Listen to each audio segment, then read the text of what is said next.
ערב טוב. במוקד אנחנו מארחים הפעם לראשונה את ראש הממשלה הגברת גולדה מאיר. בשביל להפעיל את הטלוויזיה, הכנסת חוקקה את חוק רשות השידור. בחוק נקבע שיהיה דירקטוריון של אנשי ציבור שיפקחו על השידורים. הגיוני, השידור הציבורי שייך לציבור, לא? בחוק נקבע גם שלרשות השידור יהיה מנכ"ל מקצועי שינהל אותה. מי מפקח עליו? הדירקטוריון הציבורי? לא, הממשלה. היא ממנה אותו וגם מפטרת. כל שנה הממשלה מאשרת מחדש את תקציב הרשות.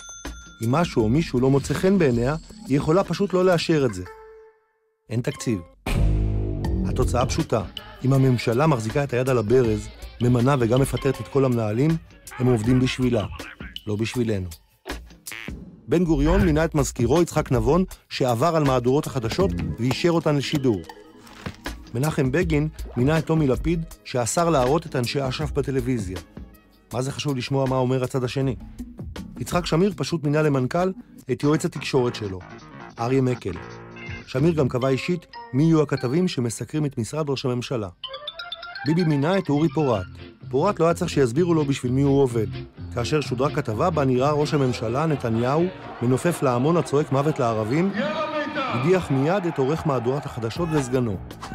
גם בראל, המנכ"ל החדש, יודע היטב את מי הוא צריך לשרת.